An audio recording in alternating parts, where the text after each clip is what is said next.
आप सबके साथ आज मैं इस प्रोग्राम को लेकर आया हूं और हमारे साथ हैं श्री राजेंद्र अग्रवाल जी, जिनका एक रेट्रोस्पेक्टिव शो चल रहा है all India fine arts and craft society में। तो आइए हम बात करते हैं श्री राजेंद्र अग्रवाल से। नमस्कार।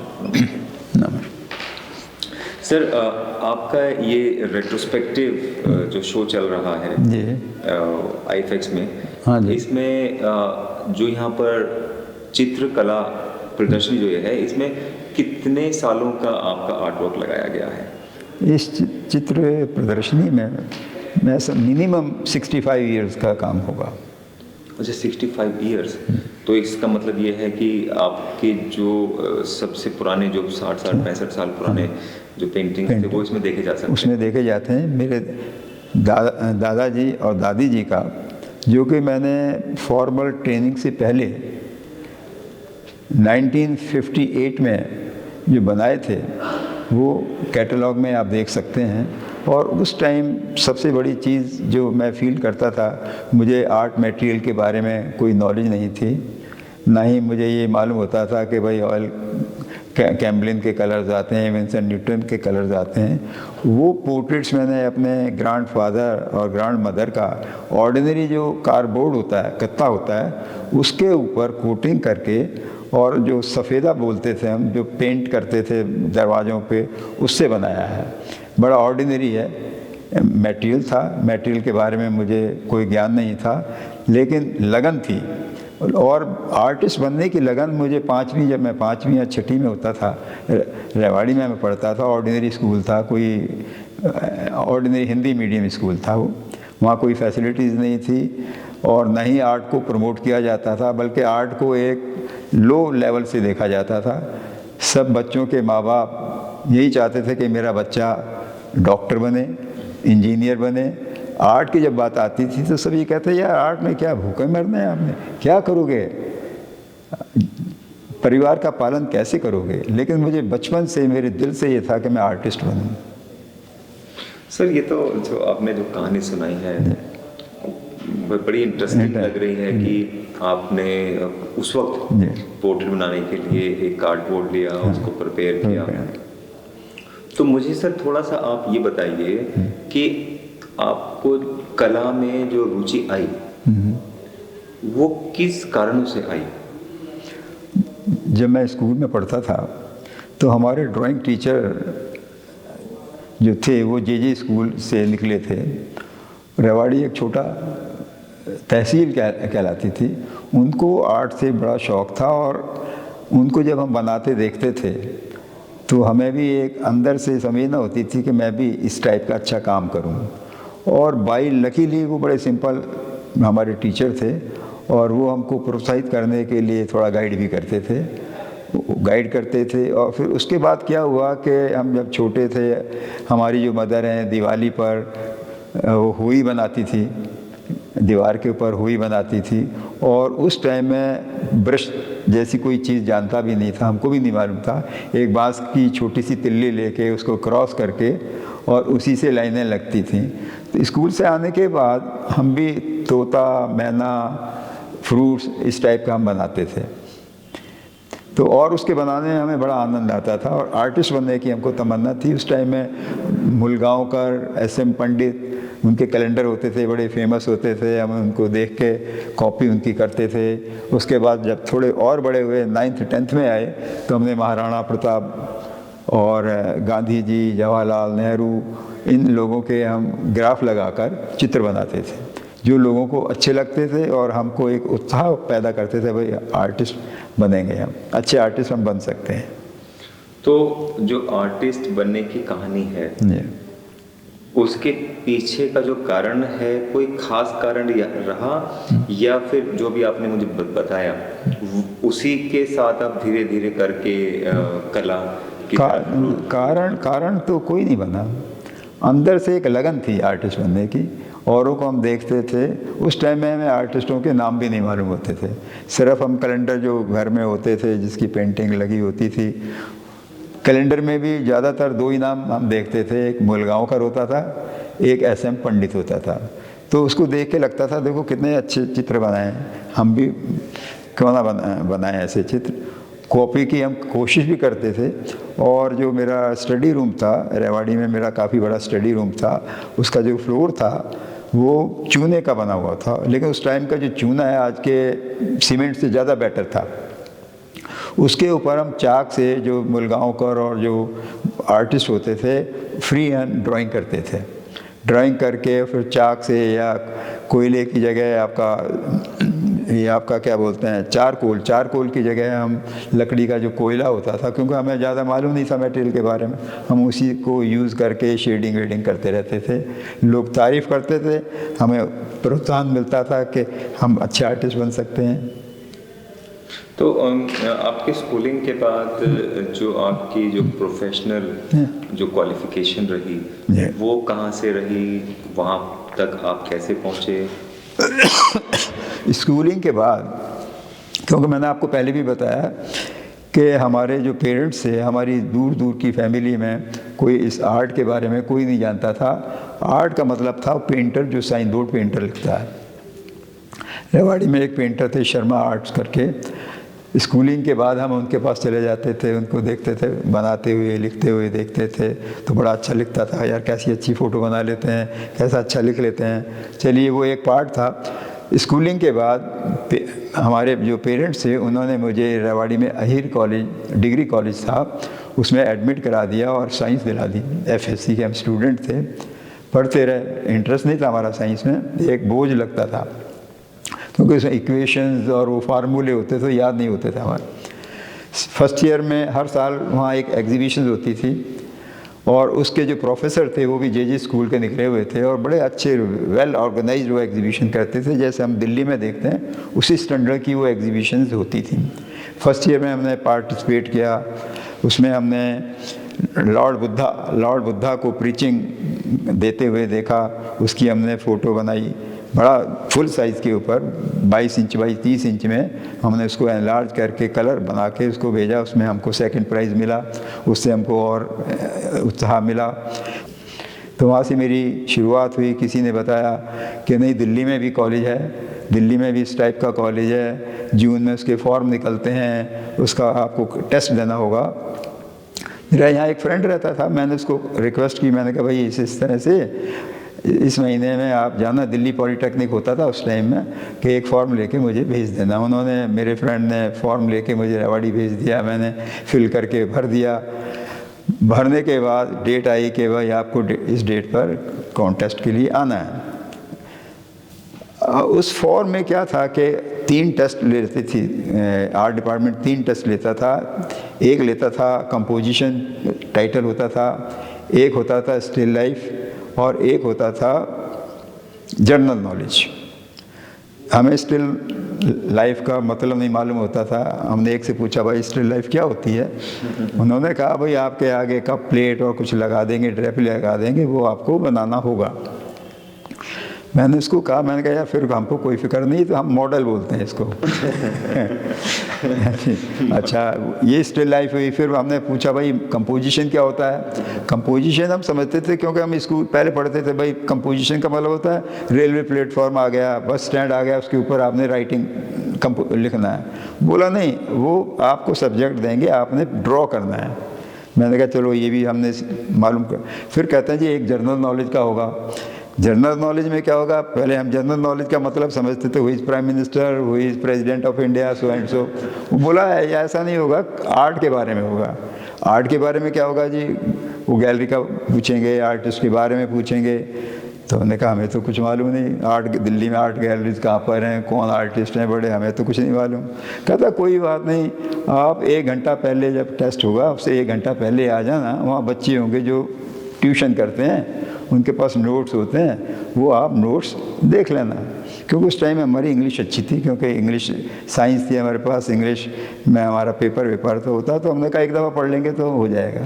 खैर हमने पढ़ लिया, टेस्ट दिया, तो हम पास हो गए। मैं डेली पॉलीटेक्निक विनयनगर में, मैं अपनी सिस्टर के पास ठहरा हुआ था, डेली में पॉलीटेक्निक कश्मीरी गेट आता था पूछने के लिए। वहाँ एक रिसेप्शनिस्ट थी, बंगाली लेडी, वो कहते तुम्हारा नाम नहीं है। मैं एक दफ़ा आया, 2 दफ़ा आया, कहता जी आपका नाम नहीं है। तो मैं कश्मीरी गेट से सरोजनी नगर गया। सरोजनी नगर जाके जो अपना मेरा सामान था वो मैंने पैक किया, क्योंकि 5 बजे रेवाड़ी के लिए गाड़ी चलती थी। मैं तैयारी था, इतने में पोस्टमैन आया और एक पोस्ट कार्ड दे गया मुझे। उसमें देखा रिज़ल्ट था, उसमें मेरा नाम था कि जी आप सेलेक्ट हो गए और इस डेट तक आप अपनी सबमिट फीस दे दीजिए। वो जो लास्ट डेट थी उसी डेट की थी। मैं एकदम भागा कश्मीरी गेट आया। कश्मीरी गेट में आने के बाद उन्होंने कहा सर ये तो टाइम हो चुका है, वो तो फीस तो 2 बजे तक ली जाती है, अकाउंट डिपार्टमेंट 2 बजे तक खुलता है। मैंने कहा सर फिर? कहता जी कल आके आप मिल लीजिए अकाउंटेंट से, अगर वो ले लेते तो ठीक है। मॉर्निंग में मैं आया, लाइन में खड़ा हुआ, अकाउंट विंडो जो थी, अकाउंटेंट ने मना कर, कहता साहब इसकी तो आपकी डेट एक्सपायर हो चुकी है। मैंने कहा फिर क्या करें? मैंने कहा भैया ये तो मुझे तो शाम को मिला लेटर। कहता जी हमें कुछ नहीं मालूम, प्रिंसिपल से मिलिए। प्रिंसिपल के कमरे में हम गए। बंगाली होते थे, एस.सी. सेन, कबीर जो होते थे पहले एजुकेशन मिनिस्टर, उनके साधु थे शायद वो। मैं वहाँ 1-1.5 घंटे तक बैठा रहा। वो किसी से गप्पे मार रहे थे और मेरी रोने वाली शक्ल थी कि टाइम पास हुए जा रहा है और मेरी अगर फीस नहीं ली तो मेरा तो जो तमन्ना थी आर्टिस्ट बनने की वो रह जाएगी। तो लकीली मैं ये सोचता हूँ जब ऑल माइटी जब फेवर करता है, भगवान जब फेवर करता है तो उसका साधन भी निकाल देता है। मैं बैठा हुआ था, बड़ा मायूस था। थोड़ी देर में वहीं एक पियोन आए। उसने पता नहीं क्या, वो भगवान रूप था, मैं तो ये कहता हूँ मेरे लिए तो भगवान रूप था। उसने कहा बेटे क्या बात है, आप सुस्त क्यों? मैंने कहा भैया इस तरह से मेरे साथ मेरी ये प्रॉब्लम है। कहता है देखो प्रिंसिपल के पास जाओगे, उसने मना कर देना है और उसके बाद कोई भी आपकी फ़ीस नहीं लेगा। मैंने कहा फिर क्या किया जाए? कहता है ऐसा है, आप यहाँ से खड़े हो, मेरे बॉस से मिल लो। मैंने कहा आपका बॉस कौन है? कहता है आप आ जाओ। वो अपने कमरे में ले गया, वहाँ लिखा था एओ, एडमिनिस्ट्रेटिव ऑफिसर का नाम था वहाँ। वो सीट पे नहीं थे। वो कहता आप यहाँ खड़े रहो। वो आधा घंटा हो गया, पौना घंटा हो गया, और मेरा दिल, मैंने रोने वाली शक्ल मेरी कि यार होगा तो कैसे होगा। कहता बेटा कोई बात नहीं, आप खड़े रहो। खैर वो एओ थे, वो आए, उसने सबसे पहले मुझे अंदर कर दिया। वो बोले क्या बात है? मैंने कहा सर इस तरह से ये मेरे पास जो रिज़ल्ट आया कल मुझे शाम को मिला है, शाम को उन्होंने मेरी से फीस नहीं ली। सुबह आया तो कहता है जी इसकी डेट एक्सपायर हो चुकी है। तो ये कहता है जी आप लिखवा लाओ, किसी से प्रिंसिपल साहब से लिखवा लो यार। कहता बस। मैंने अपने दिल में सोचा आप तो ऐसे कह रहे हो बस, लेकिन मेरी तो ज़िंदगी का सवाल है ना। तो कहता चलो वो ले लेगा। मैंने कहा सर इस पर प्लीज़ लिख दीजिए आप। उन्होंने लिख दिया, मेरा एडमिशन हो गया, मैंने कॉलेज अटेंड कर लिया। जब मैं फर्स्ट डे क्लास में गया तो सब कहते हैं कितने पैसे दिए? आपका कैसे हो गया? ऐसे तो यहाँ होता ही नहीं है। मैंने कहा भैया मैं तो रेवाड़ी से आया हूँ, छोटे कस्बे से आया हूँ, मैं तो यहाँ किसी को जानता भी नहीं, किसी प्रोफेसर का नाम मुझे नहीं मालूम। कहता नहीं तो आपने दिए होंगे। मैंने कहा भाई आप अगर यकीन नहीं मानते तो ठीक है, मैंने आपको किसी को दिए नहीं, मैं तो जानते नहीं हूँ। तो इस तरह से मेरी आर्ट जर्नी शुरू हुई। मुझे एडमिशन मिल गया। एडमिशन के बाद क्योंकि मेरी ड्राइंग अच्छी थी या कुछ भी कह लीजिए, मैं हर साल फर्स्ट या सेकंड अपनी क्लास में आता था। अच्छा, ये तो बहुत ही दिलचस्प कहानी है। अच्छा एक चीज़ और बताएं। इसी दौरान जब मेरा दिल्ली में कश्मीरी गेट आता था अपना रिज़ल्ट पूछने के लिए, तो वहाँ पर वो कहते थे जी आपका नाम नहीं है, बगैर देखे वो कहते आपका नाम नहीं है। तो मेरे ब्रदर लो मैं सिस्टर के पास ठहरा हुआ था सरोजनी नगर में, लक्ष्मीबाई नगर में। तो जो मेरे ब्रदर लो थे वो मुझे लेके शारदा स्कूल ऑफ आर्ट आए। शारदा स्कूल ऑफ आर्ट आए, 1-1:30 बजे का टाइम होगा उस टाइम। तो हमने बेल बजाई, क्लास नहीं चल रही थी, तो रेजिडेंस भी उकिल का वही था। हमने बेल बजाई तो मैं जानता नहीं वो उकिल थे, कौन से उकिल थे मुझे ये नहीं मालूम। एकदम वाइट ड्रेस में थे, जस्ट लाइक एंजल लगते थे वो बोले क्या काम है?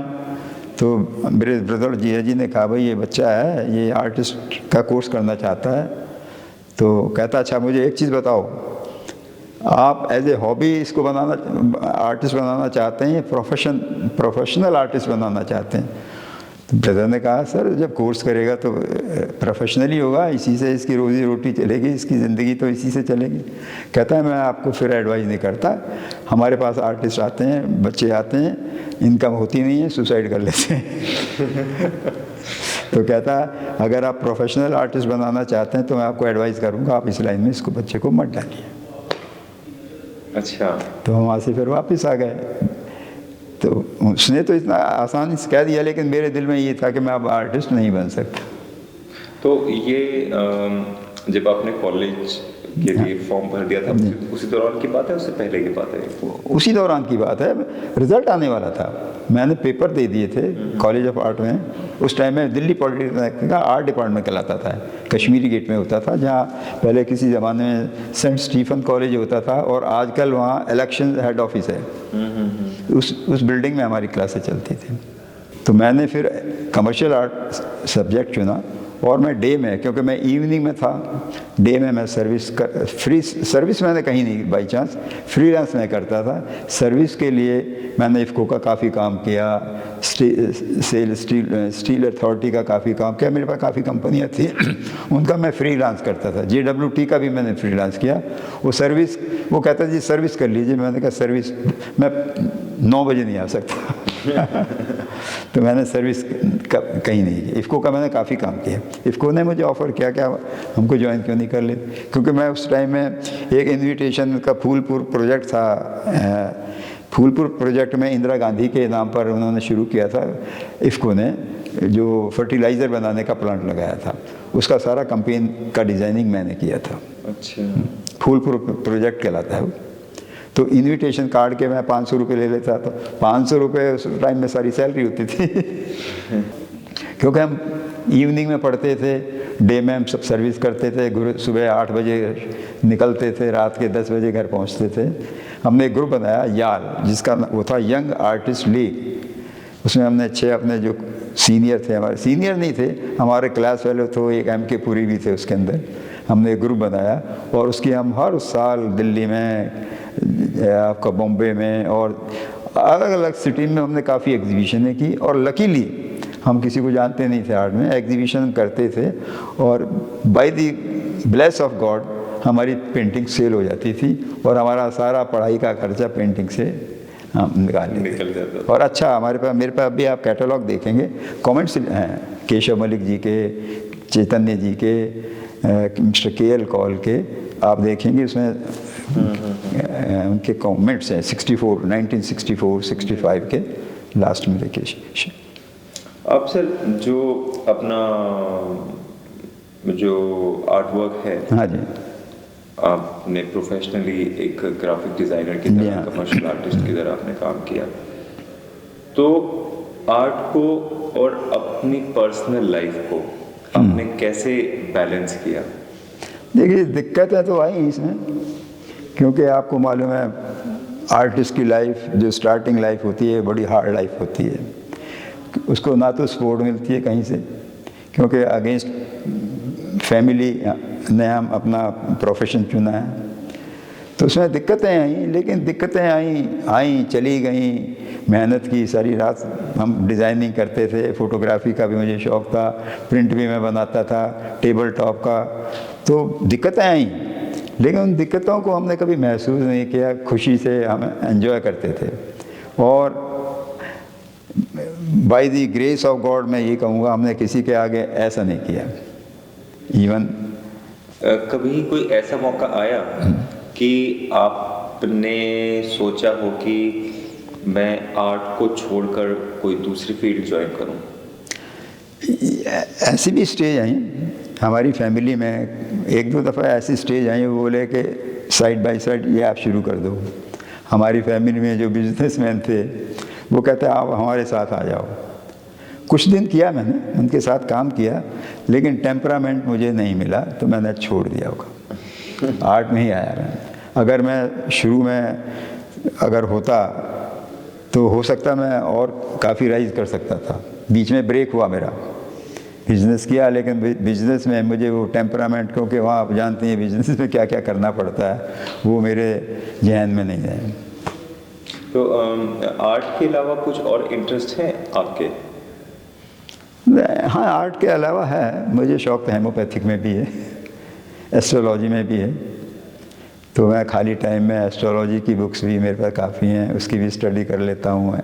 एलोपैथिक, हेमोपैथिक की भी कर लेता हूँ, और आर्ट तो है ही।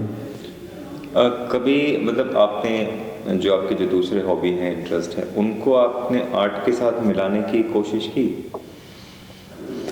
थोड़ा होता है, जैसे एस्ट्रोलॉजी है, एस्ट्रोलॉजी में जैसे 9 ग्रह होते हैं, हर 9 ग्रह का अपना कलर होता है। आप देखेंगे मेरी जो पेंटिंग है इसमें ज़्यादातर आपको ग्रीन मिलेगा। उसका रीज़न क्या है कि जो मेरा बर्थ साइन है वो मरकरी है, और मरकरी का जो कलर होता है वो ग्रीन। ऑटोमेटिकली वो मैं ग्रीन यूज़ कर लेता हूँ, और जो मुझे अच्छा भी लगता है, मुझे भी अच्छा लगता है, औरों को भी अच्छा लगता है। अभी आप ये समझ लीजिए, अभी ऑटोमेटिकली ग्रह का संबंध है या मेरा संबंध है, लेकिन मैं इसको समझता हूँ कि मरकरी का ही इम्प्रेशन है मेरे पास जो ग्रीन मुझसे कराता है। आपने कभी मेडिटेशन किया है आपने? हाँ, मेडिटेशन मैं तकरीबन डेली करता हूँ, थोड़ा ज़्यादा तो नहीं करता हूँ, कभी काम की वजह से रह जाता है, लेकिन मेडिटेशन में करता हूँ। और हनुमान जी मेरे इष्ट देव हैं, और ब्रह्मा विष्णु महेश, रोज़ मैं उनका गुणगान गाता हूँ। मेरे बेडरूम में ये हनुमान जी का फ़ोटो है, ये लगा हुआ था। मिस्टर रॉबिन आए तो बोले, मैंने कहा मैं भाई ये पेंटिंग ठीक रहेगा ऐसी एग्जीबिशन में, क्योंकि थोड़ा माइथोलॉजिकल है। बोले नहीं नहीं, ये तो ज़रूर लगेगा। तो मैं हनुमान जी, बल्कि मैं एक पेंटिंग बनाना चाहता इस एग्जीबिशन के लिए जिसमें हनुमान जी मेडिटेशन कर रहे हैं। आपका जो ये आर्ट का करियर रहा, हाँ जी, इसमें जो डेवलपमेंट हुई, आपका आज ये जो रेट्रोस्पेक्टिव है, तो वो डेवलपमेंट कैसे कैसे हुई? जिस तरीके से आपने स्कूल किया, कॉलेज किया, फिर आज ये जो एग्जीबिशन हो रही है, यहाँ तक पहुँचने की जो आपकी कला की जो डेवलपमेंट है, जो जर्नी है, वो कैसी रही? क्या क्या रहा? वो शुरू से करते थे, जैसे पहले हम थोड़ा रियलिस्टिक टाइप का पोर्ट्रेट स्क्वायर डाल के एनलार्ज करते थे, फिर फ्री हैंड हमने शुरू किया। कॉलेज में जब हम आए तो हमें कुछ आर्ट के बारे में मालूम हुआ, क्योंकि उससे पहले हमें कोई ना कलर का ज्ञान था, ना कलर के बारे में हमें मालूम था, ना मटेरियल के बारे में मालूम था, ना कागज़ के बारे में मालूम था, और ना ही हमारे पास ऐसे इतने पैसे होते थे कि हम उनको अफोर्ड कर सकें। तो आस्ता आस्ता मैं कॉलेज में आया तो मालूम पड़ा भाई पोस्टर कलर भी होता है, ब्रश भी होते हैं, 2 नंबर 4 नंबर 6 नंबर, वो हमने परचेज़ किया। पेंटिंग औरों की देखते थे, एग्जीबिशने जाते थे, तो आस्ता आस्ता आस्ता आस्ता देखते हमारा दिल भी चाहता था हम भी ऐसे आर्टिस्ट बने। आस्ता आस्ता डेवलपमेंट होता गया, टाइम के साथ साथ थोड़ा चेंज भी आता गया। वो चेंज हम थोड़ा इकट्ठा करते गए, कुछ पेंटिंग काफ़ी डिस्ट्रॉय भी हो गई। ये जो शो है, इस शो में हमारा पुराना वर्क है। सबसे बड़ी बात मैं जो समझता हूँ ये कि मेरा पुराना वर्क मैंने लगाया, जो कि आर्टिस्टों को अच्छा लगा, और मुझे एक एनकरेजमेंट मिला है। नहीं तो मैं शो से पहले ये सोचता था यार ये पुराना वर्क है, अच्छा नहीं है, लोग बाग क्या कहेंगे। तो इससे मेरा हौसला अफजाई बहुत हुई। जो भी आता है वो तारीफ़ ही करता है। अब वो आर्टिफिशियल करता है या कैसे करता है उसका तो मैं नहीं कह सकता, लेकिन जो भी आता है, ये जो मेरी जर्नी है, वो इस जर्नी से लोग बहुत प्रभावित हैं और आगे बढ़ने के लिए प्रोत्साहन दे रहे हैं। मैं बल्कि ये कहता हूँ भाई ये this is my last show मेरी, क्योंकि आई एम 85 ईयर्स, आगे क्या होगा क्या नहीं होगा। कहता नहीं यार आप तो अभी और काम करेंगे, एग्जीबिशनें करेंगे, तो एक अच्छा लगता है, काम करने की शक्ति मुझे देता है। तो इस शो के बाद में वाकई में आप एक और एग्जीबिशन का सोच रहे हैं या क्या है? अभी देखिए एक्जीबिशन का तो मैं कैसे सोचूं जब तक मेरे पास काम नहीं हो। अगर काम होगा तो डेफिनेटली करूंगा, और एक्सपेरिमेंटल करूंगा। आगे कल किसने देखा कुछ नहीं कह सकता, कल का तो मुझे अपना ही नहीं मालूम। एग्जीबिशन का तो क्या आपको बताते हैं। आपके परिवार जो है, आपके परिवार ने आपका जो ये सब्जेक्ट था, जो आपका शौक था, इसमें कितना साथ दिया? देखिए शुरू में तो इतना नहीं दिया। शुरू में मैं इस क्रेडिट को अपने जिया जी को देता हूँ। उन्होंने मेरी बड़ी हेल्प की। एडमिशन के लिए बेचारे वही आते थे, मैं उनके पास रहा, पढ़ा लिखा। लेकिन बाकी जगह तो यही होता था, यार क्या लाइन है ये, क्योंकि मेरी फैमिली में अच्छी वेल एस्टेब्लिश फैमिली है, रिश्तेदार मेरे अच्छे हैं, कार वाले, बड़े बड़े मकान वाले। तो जब मुझे देखते हैं भाई तुम क्या करोगे इसमें, कितने की पेंटिंग बेच लोगे, लोगों से पूछते भाई अब भी आते हैं कितने का पेपर, कितने का कलर, कितने का इसकी कीमत। काफ़ी लोग ऐसे आते हैं सबसे पहले वही पूछ कितनी बेची आपने तो उससे डिसअपॉइंटमेंट नहीं होता। मैं कहता हूँ भाई बेचना ही एक पैसा ही ज़िंदगी में सब कुछ नहीं होता, एक सेटिस्फेक्शन जो है वो सबसे बड़ी होती है। दूसरी चीज़ क्या है, देखिए पैसा होता है, डॉक्टर होता है, मैं ऐसे ऐसे बिजनेसमैन को जानता हूँ जो अरबपति, लखपति, करोड़पति हैं, जो रेस्पेक्ट उनको नहीं मिलती उससे ज़्यादा मैंने रेस्पेक्ट पाई है। उस रेस्पेक्ट को देख के मुझे लगता है पैसा कुछ नहीं, मुझे भगवान ने सब कुछ दिया और पैसे की भी कमी नहीं है। अपना मकान है, वाइफ है, पढ़ी लिखी है, खूब साथ देती है, बच्चे सब साथ देते हैं। इस टाइम कोई किसी को मेरे से गिला शिकवा नहीं है, बल्कि कहते हैं भाई ये पेंटर है, आर्टिस्ट है ये। अब उन्हें वाकई में मतलब हाँ बहुत खुशी है बिल्कुल। वो जब मेरा कैटलॉग देखते हैं और मेरे प्राइम मिनिस्टर के साथ प्रेसिडेंट हाउस में मुझे देखते हैं तो उन्हें बड़ी खुशी होती है और वो भी अपने को बड़ा प्राउड समझते हैं। अब वो प्राउड समझ रहे हैं। अब वो प्राउड समझते हैं पहले नहीं समझते। हाँ जी, क्योंकि वाकई में मैंने जब कैटलॉग में देखा और तो मैं खुद बड़ा मुझे अच्छा लगा। और सबसे मेरे को जो अट्रैक्शन जो था वो आपने जब कॉलेज ऑफ आर्ट 68 बताया, तो क्योंकि मेरे फादर भी उसी दौरान आसपास के हैं, तो फाइनली ये पता चला कि उनका भी लास्ट बैच था, आपका भी लास्ट बैच था। तो ये एक बड़ी इंटरेस्टिंग बात है कि जिस ईयर में सर ने कॉलेज ऑफ आर्ट से पास आउट किया, उसी साल में मेरे फादर ने पास आउट किया और मेरे फादर और सर जो हैं वो बैच में रहे हैं 54 ईयर्स। लगता ही नहीं है, आप वीरेन समझोगे। जब मैं सोचता हूँ यार मैंने इस ईयर में पास आउट किया, मुझे विश्वास नहीं होता है, लगता कल की बात है। और 7 साल जब मैंने ज्वाइन करने की सोच रहा था तो मेरे घर वाले सब यही कहते थे, वो कब बड़े होगे, कब नौकरी करोगे, कब शादी होगी, कब क्या होगा, कब सेटल होगे। 7 साल तो बहुत बड़ा लंबा सफ़र है, लेकिन 7 साल कैसे बीते पता ही नहीं चला। और आज भी मुझे लगता है पता नहीं कैसे बीते। और पास आउट मुझे 54 ईयर्स हुए, लेकिन ऐसा लगता है कि कल ही मैंने पास आउट किया है। जब मैं 4th ईयर में था तो मैंने जब अप्लाइड लिया तो उसमें एक सब्जेक्ट था, फ़ोटोग्राफी होता था, वो मैंने फ़ोटोग्राफी लिया। अब मेरे पास कैमरा तो था नहीं, 1 महीना निकल गया, 2 महीना निकल गया, तो जो फ़ोटोग्राफी के टीचर होते थे वो कहते मैं, क्योंकि उसमें कैंडिडेट ज़्यादा थे, वो कहते हैं मैं फ़ोटोग्राफी सब्जेक्ट उसको दूंगा जिसके पास कैमरा होगा। तो हमारे पास कैमरा था नहीं, 1-2 दफ़ा किसी का मांग के दिखा दिया, कहता नहीं।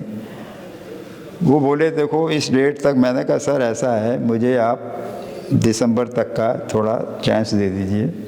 कहता क्या होगा? मैंने उनको तो कुछ नहीं कहा। दिसंबर में हमारा जहांगीर आर्ट में शो था, तो मुझे पक्का था कि वहाँ से कुछ सेल होगी तो कैमरा वहाँ से ले लेंगे। दिसंबर में वहाँ शो, 25 दिसंबर को वहाँ हमारा शो था, पृथ्वीराज जी से हमने ओपनिंग कराई थी। उस टाइम में हमारे वहाँ 3-4 वर्क बिक गए। हमने कैमरा भी ले लिया, स्टैंड भी ले लिया, फ्लैश गन भी ले लिया, सब कुछ ले लिया, घूम फिर भी लिए, कैमरा ले आए। हमने अपने टीचर को कहा सर ये आपका कैमरा है, अब तो आप हमको अलाउड हमारा नाम लिख दीजिए फ़ोटोग्राफी में। फिर ठीक है। तो मेरे में ऐसा भी टाइम आया कि हमारे पास फ़ोटोग्राफी के लिए पैसे नहीं होते थे। तो कोई आपका ऐसा मित्र जिसने आपको हेल्प की हो और आप उसके बारे में हमें बताना चाहें? देखिए जी, ऐसा मित्र तो स्टार्टिंग में जो मेरे स्कूल के फ्रेंड थे, हम दोनों काम करते थे, तो मुझे काम की नॉलेज हुई, लेकिन हेल्प किसी ने नहीं की है। जैसे आजकल होता है जी, बगैर गॉडफादर के आप राइज नहीं कर सकते, तो मेरा कोई गॉडफादर नहीं है। जो है मैं तो भगवान को ही अपना गॉडफादर समझ के चलता हूँ। ना मेरा कोई ऐसा फ्रेंड है, बल्कि जो मेरा जिसको मैं अपना फ्रेंड समझता हूँ वो सबसे ज़्यादा मेरी काट करता है जब काम पड़ता है। आपको ये मैंने अपना नेशनल अवार्ड खो दिया इसी चक्कर में। नेशनल अवार्ड मुझे मिल रहा था, मैंने कहा मैं अपनी टर्म एंड किसी की टर्म कंडीशन पे नहीं लेना चाहता। कोई सर ऐसा कोई आर्ट वर्क जिसके बारे में आपकी बड़ी याद कोई छुपी हो, कोई ऐसा आर्ट वर्क हो जिसके बारे में आप हमें बताना चाहिए? मुझे तो देखिए आर्ट वर्क तो सारे अच्छे लगते हैं,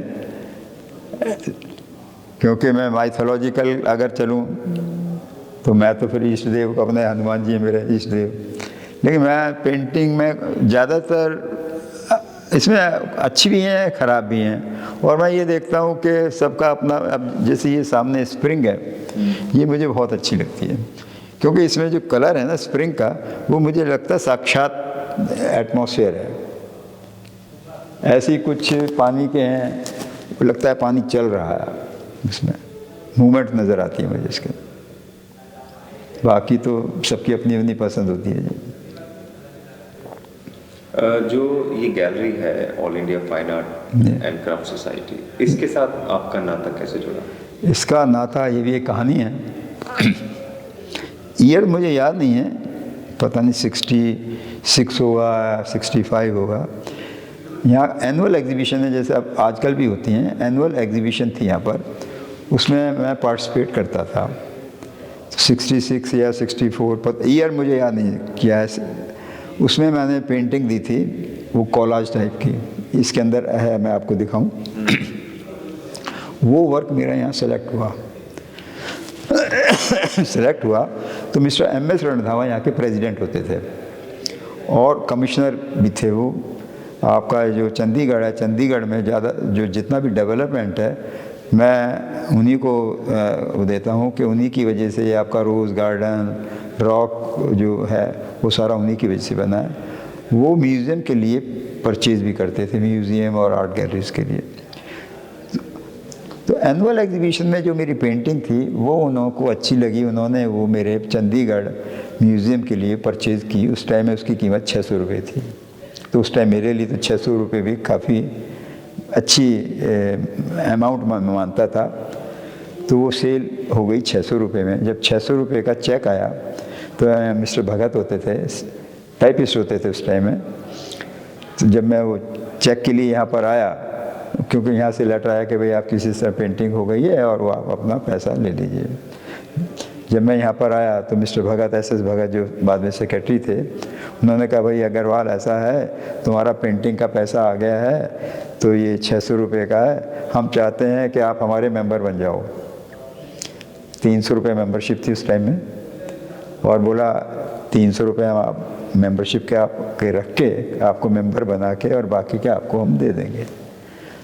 तो वहाँ से मेरी इससे हमारा नाता शुरू हुआ। इनका मेंबर बन गया, मेंबर होते होते आते थे, फिर इलेक्शन हुए, बाई चांस इलेक्शन में आ गए, काउंसिल में आ गए, इस तरह से यहाँ इससे हम जुड़ गए जी। तो जो अभी आज का जो यूथ है, हाँ जी, ख़ास तौर से जो ग्राफिक डिज़ाइनर्स हैं, कमर्शियल आर्टिस्ट हैं, और उनके बारे में आप क्या बोलना चाहेंगे? देखिए, जो मेरा एक्सपीरियंस है न्यू जनरेशन का, तो मुझे ज़्यादा नॉलेज नहीं है, लेकिन पुराने आर्टिस्ट में आप देखेंगे ज़्यादातर ग्राफिक डिज़ाइनर हैं जो कि पेंटिंग में आए हैं। उसका एक रीज़न है, जो आपका ग्राफिक डिज़ाइनर होता है, मैं सोचता हूँ उसका डेवलप ऑफ माइंड ज़्यादा होता है। फाइन आर्ट में जो पहले, क्योंकि ज़्यादा फैसिलिटीज़ नहीं होती थी, ज़्यादा सब्जेक्ट नहीं होते थे, वही गिने चुने सब्जेक्ट होते थे, उस पर बनाते थे वो। और एक कमर्शियल आर्टिस्ट है, उसका हर टाइप का उसको काम करना होता था, उसको टेक्निक का भी ज़्यादा मालूम होता था। तो जो ग्राफिक आर्टिस्ट हैं वो ज़्यादा सक्सेसफुल हैं।